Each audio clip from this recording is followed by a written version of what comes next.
Alright, today we are talking about molds. Molds are these things that you have to put next to your crucible. And the first one you make will have to be made with hardened clay. But once you get your first one, like I have here, with a mold shape, plate shape, you can actually make them with clay in the crucible. Now, I would definitely suggest not using a steel crucible to do this. I have made some plates that way. Since I have a thermometer, it makes it a little bit easier, but I would suggest using either Invar or lead, because ceramic is your least dense material. Therefore, it will eat up the least amount of heat when you are putting more in. So it is definitely not something you want to do to try to drop the heat in the crucible. And the ceramic will go down in heat slower than what the burning box will actually go up in heat.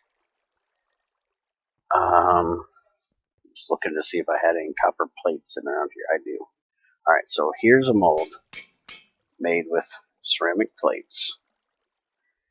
And there is a book that you can use if you don't know how to make the different mold shapes, because there are mold shapes for just about everything. You can make bolt molds and ingot molds, plates molds, rod and long rod molds. But there is a book that you can either get to drop off a zombie villager. You can find it in a loot box or in one of Greg's library forts, like what I'm in here. And this will tell you all about the crucible, but it will also show you all of the mold shapes and tell you how to do it. So here is all of them. If you ever need a video to do it, you can do it here. There's also a wiki out there somewhere that shows these, I do believe. But I've never been there, so I don't know. But I've been told that. So you got ingot, chunk, plate, tiny plate, bolt, rod, long rod, item casing, ring, gear, small gear, sword, pickaxe, spade, shovel, universal spade, axe, double axe, saw, hammer, file, screwdriver, chisel, arrow, hoe, sigh, plow. Each one tells you how much units it takes to make that actual thing in metal. So it's a nice thing to keep this book around if you're new to this. Most of them I can usually remember. Let's see, what was I getting ready to make? Oh, I need to make an ingot one. Ingot one being very easy because it's just 3 rows here. So 2/3 of your mold out. And you'll definitely need to make another chisel, because the copper chisel that you make first will go away very quickly. It's only good for about 2 molds. After that, it's pretty well shot. And apparently I am out of bricks, so I'm going to have to cook some up real quick, because I want to change mine out to Invar before I do this. And I try to use brown clay for everything for cooking purposes, because the brown clay will give you potassium, where the gray clay will give you sodium. Now, you can generify it if you want and get the gray clay out of the brown clay, but I would rather not have to generify it if I can. Where is my matchbook? There's a matchbook. There we go. And I still haven't gotten a chest on there. Really? That's all that's going to do? Huh. Okay, and apparently don't use tiny lignite because you don't get any dark ash out of it. I figured you'd at least get like a 72nd or something. But no, you don't get shit out of that. So we'll give it a regular lignite. You can cook this in a furnace, but it's quicker and you get your dark ash if you do it that way. And apparently there's a creeper somewhere drowning. I don't like hearing that creeper noise while I'm down here working, especially not near that area, because Greg did something very, very evil for somebody like me to find. Show you what I'm talking about here in a second. That's seawater right there. And I so want to punch that glass. That would be so very, very bad. Every time I walk by it, I want to punch it. Alright, so I'm going to make an Invar burning box. If I can figure out what I did with my wrench. I have lost so many wrenches. I can never remember where I put it. There's my wrench. I still haven't found the other one I lost. I don't know where it went. Alright, so there we go. Now, this burning box is the most efficient burning box you can have. It's 100% efficient, but it's slow. It's the same speed as a lead, but double the efficiency. So, I am going to cook up some clay. I'm going to use 1 to see how well this works.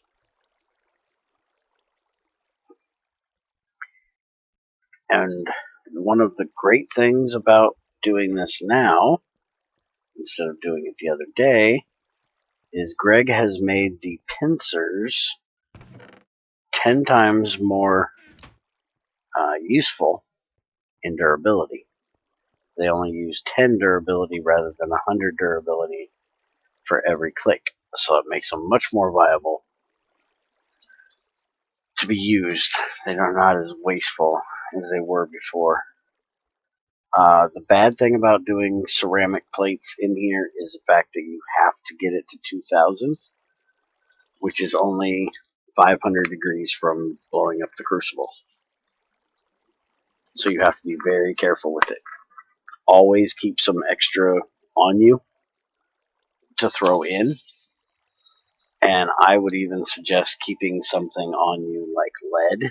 Lead is a great way of pulling heat out of a crucible. Gold isn't bad for it. It'll pull it out, but because of the time it takes for it to actually cook back up because of the heat that it uses, it is a little worse because it has to go up to a higher temperature than what lead does. But I don't have any lead right now, so we'll keep gold with me to make sure here. But I'm thinking with the Invar, it should be enough that throwing this in should lower the heat enough to keep me safe. I'll move this right next to it. So what I'm going to do is I'm going to pull until we get to about 2100. And then I'm going to start throwing some in. Yeah, there we go.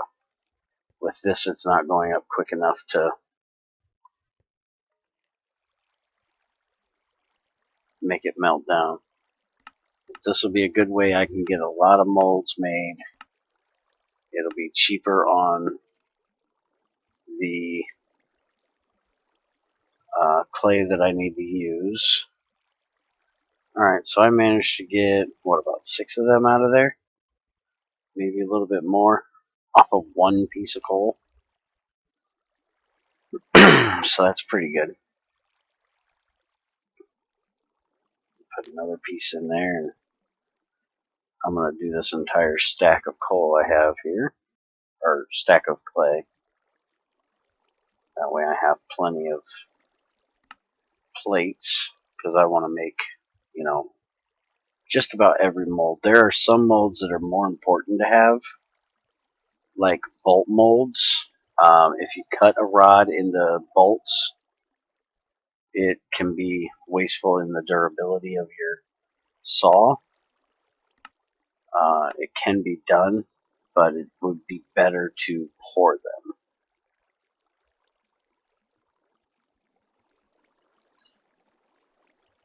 So I always make a bolt mold.